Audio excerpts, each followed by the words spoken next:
So another elite UFO journalist and podcaster I want to highlight is Jesse Michels and his channel American Alchemy, which has produced some of the most groundbreaking stories in the UFO, NHI, and free energy realms. Some of his best work is highlighted here on my Best of Jesse Michels YouTube and Spotify playlist.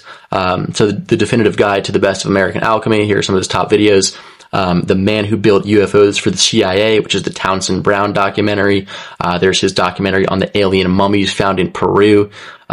His piece on the Wall Street Journal lying about UFOs. His Skinwalker Ranch documentary called I Searched for UFOs on Skinwalker Ranch.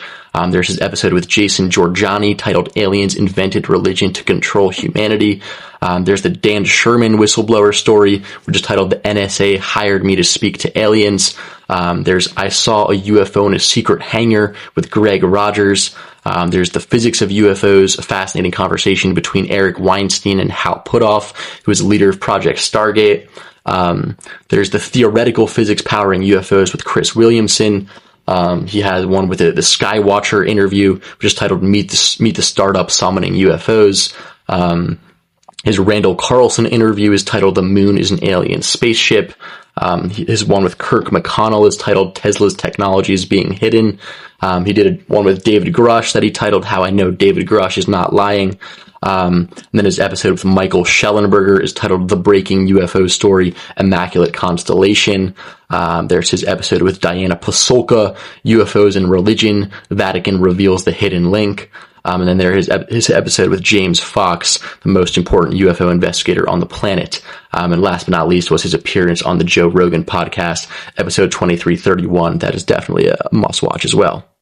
As part of this UFO portion of This and That podcast, episode 0, I'm quickly going to analyze some of the craziest claims purported in the recently launched and transcendent Age of Disclosure documentary by Dan Farah, which has finally brought the UFO conversation to every mainstream media outlet.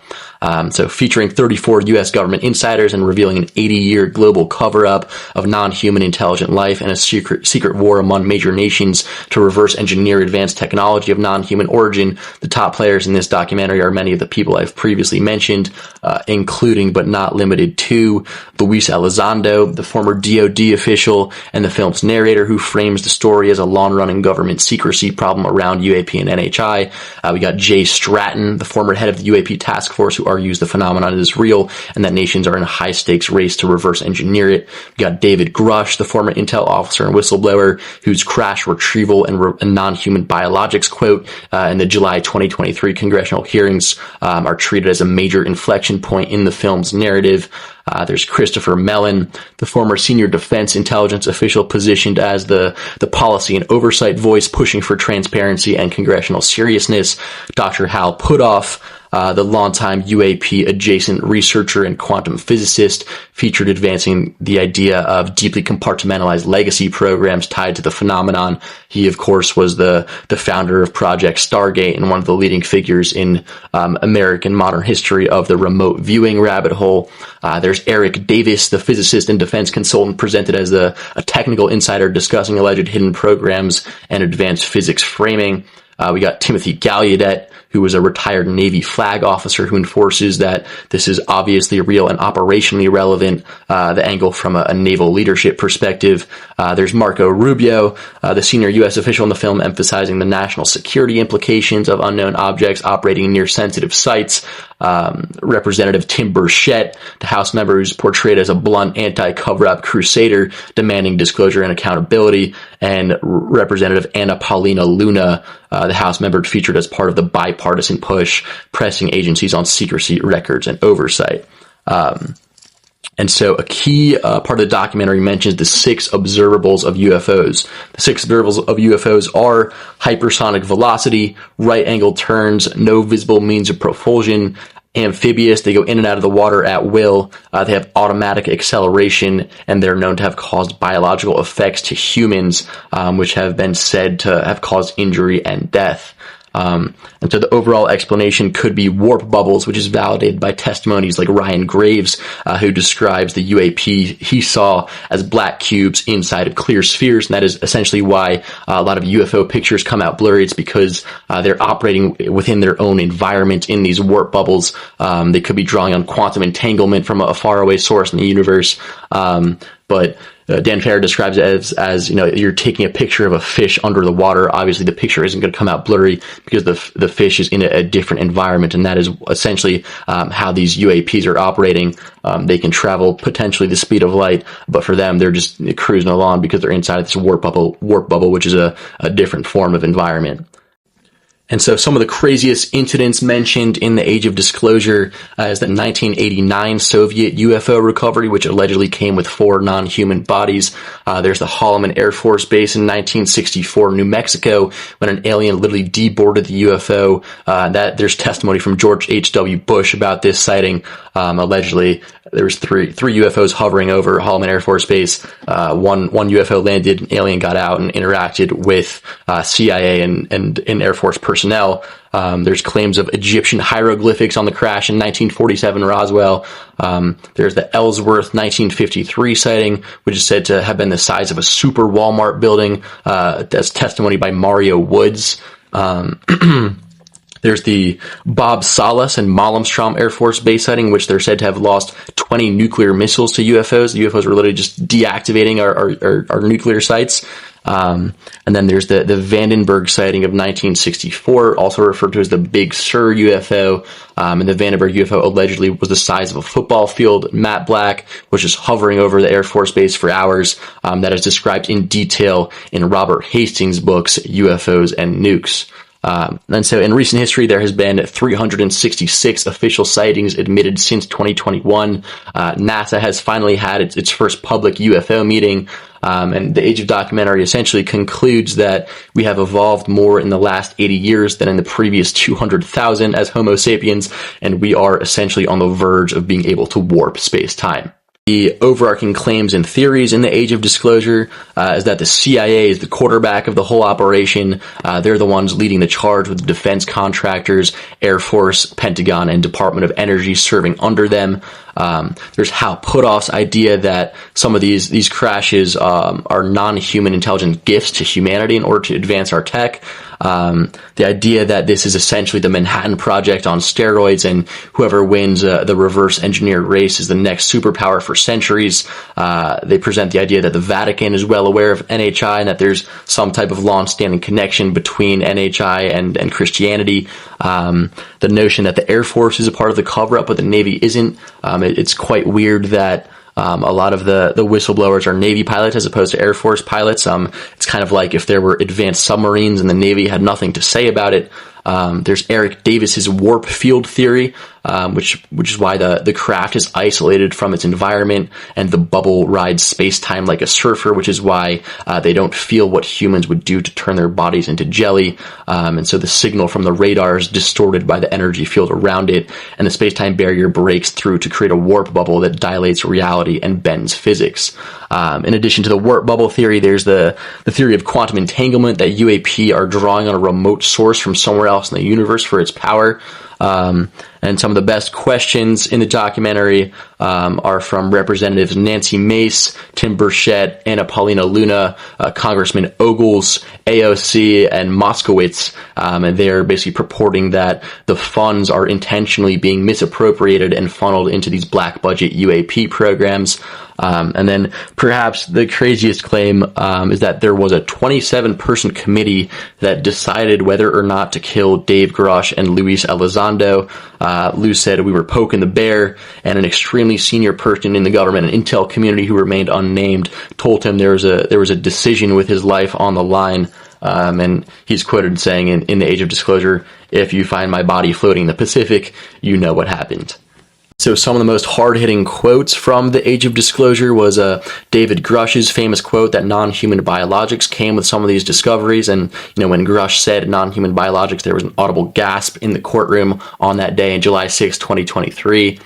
There's Grush's quote that he has knowledge of people that have been killed over UFO secrecy, but he says, "I have directed people with that knowledge to the appropriate authorities." I believe it was Congresswoman Nancy Mace that asked him point blank, "Do you know if people have been killed over secrecy of the program?" And instead of saying no, he says, "I have directed people with that knowledge to the appropriate authorities." There's David Fravor's quote, who said that this technology represents nothing we're even close to or nothing we will have in the next 20 years, and that they are likely probing our capabilities. There's Chris Mellon's free energy claims, where he says that non-combustion engineering and the pursuit of free energy could easily take over the oil, gas, and coal industries. And by that token, Tim Burchett says regarding UAP transparency that it would put the war pigs out of business. And then, of course, Harry Reid gets a shout out as well, who is one of the OGs.